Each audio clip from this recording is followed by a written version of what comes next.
to another episode of Yet Another Beer Show. I'm Colin. I'm JT. And we're back again with Jason from ChurchKey. And we're again at ChurchKey in North Beach in San Francisco, taking a look at another one of Jason's recommendations.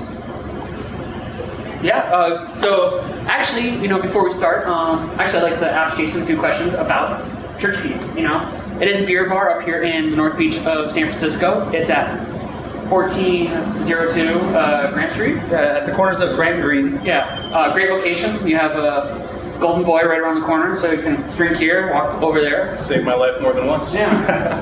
And so for ChurchKey, actually, what's probably a great question to ask is, how'd you get started in beer? What got you interested? Interested in beer? Very modest start, like I was saying before. High school parties, definitely wandering around. It was Stone. It was Stone that did it with the Arrogant Bastard. Everyone had their Budweiser, whatever, and I wanted to be the kid walking around with the Arrogant Bastard. And I didn't know that any beer tasted any different than Budweiser at that point, so I was quite surprised when I tried the product, and it just kind of went off from there. I had the same experience with Guinness, actually. It was one night, someone's like, here, have this, and I was like, whoa. Yeah. Everything else had been like Carlsberg or San Miguel. That's another episode, and why I have Southeast Asian beers. Yeah, actually, I had the same experience.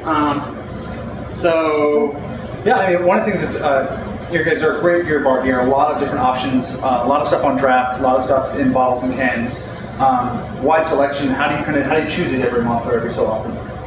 The menu here, it's the bane of my existence. It rotates every day. The draft list, we no longer even type up a draft list. It just changes too frequently. I mean, it'll change in the middle of a shift. We'll put something else on. We get a lot of specialty products from people. So when something comes in, I'll get a phone call about it, and there may be,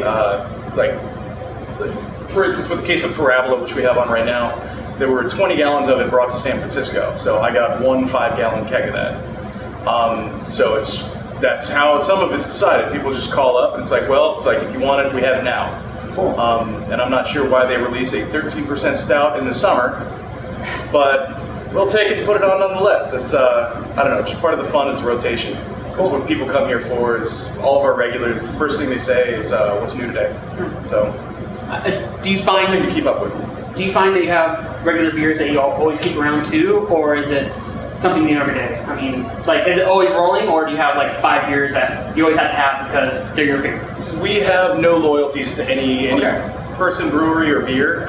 Everything will rotate given enough time.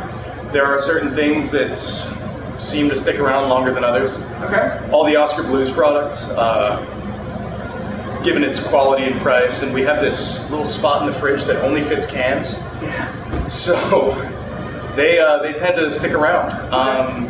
But yeah, no, everything comes and goes, and there's a whole lot of seasonals and one-offs and specialties. So, once they're gone, oftentimes we either can't get it back at all or can't get it back until next year. So that's with a good 50-60% of our product, that's the case. Cool. So today, one of the things that Jason picked out for us from his stock, may not be here next month, but it's here right now, right? It's here right now. Is the Gageleer malt beverage brewed with sweet gale. So, what do you know about it? Not a whole lot. It's very new to our list. It was just imported by Waterloo Beverages. Actually, a good friend of mine just brought that in. Actually, I have to ask, do any of us know what gale is? Or gale is an adjunct ingredient that was used in beer before hops were a primary ingredient in what is now known as beer. Okay. Back then, beer before hops were used is referred to as gruit now. So it's basically a gruit with the addition of hops, or a beer with the addition of the adjunct sweet gale. Other ingredients were rosemary, thyme, just a lot of common herbs we have today. Excellent. So this should be kind of more of a, for lack of a better term, an old world flavor, classic kind of old style beer. Exactly. I mean, today it'd just be somewhere, it's kind of a hybrid between a blonde and a spiced beer. So, commonly, I like to smell the beers and everything, and just have a good idea of what I'm about to taste. But the smell that I get from this one, I feel like it's going to taste completely different. And I'm just totally basing this off of I've never tried this beer, and sometimes I also have a weird sense of smell, and in previous shows I've actually said something that tastes like banana candy or other beer, other flavors. And actually, I had to say this. I don't hate to say it. I'm saying my first reaction was hot dog. I don't know why. Yeah, what better drink than a... Yeah, I don't know about hot dog, but maybe I'm just hungry. Oh yeah, definitely tastes. Does it taste like a hot dog? No, it does not. No, it doesn't taste like a hot dog, but the smell was different than the taste. I mean, but this beer in particular, like how fine and scrubbing the carbonation is. Yeah, exactly. For the 7.5%, it just wipes it off your tongue and almost finishes dry. Yeah. Yeah. No, we've had some dry things before, and this isn't like drinking like a like seltzer or anything. It's not like that. But it's certainly, I agree with you. It takes you're kind of ready to go for the next sip as soon as you finish the first one. Yeah. Some of the beers we've had where you really experience the taste after you've had a sip and let it sit there. This is definitely like. You just keep sipping, It all explodes middle of the palate, and just as it finishes, I mean, not that dry, suck the enamel off your teeth dry, but it's just dry enough to draw you in for another sip. It's great for the weather. Excellent, yeah.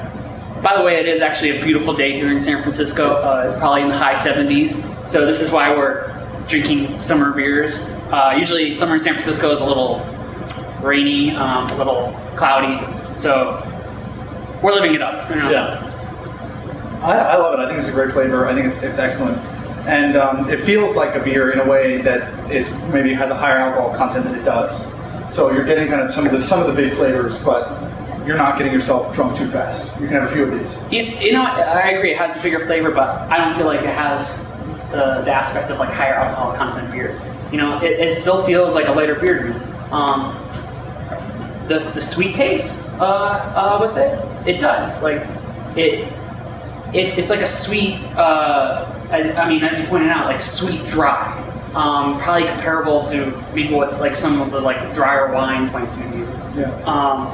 But we don't drink wine on this show. That's another podcast that you can watch somewhere else. I'm saying all in all, I like it. It's another good choice. Yeah. And it's sweet in a vegetal way, not in a candy way, though. Like, yeah. No, exactly. Yeah. Yeah, it's very different from like almost anything else I'm using. We've tried a few different fruit beers in the past, and like that's going to jump right away to being candy-like. This is not like that at all. No. Yeah. But let's finish these off and call it a day. Yeah. Cheers, everybody. Once again, it's the Gageleer. They're malt brewed with Gale, and it's delicious. Based out of Belgium. I don't know if you added that. I did. In there. Okay. Thanks for watching. This is Colin. It's JT. I'm Jason. And this was another episode of Yet Another Beer Show.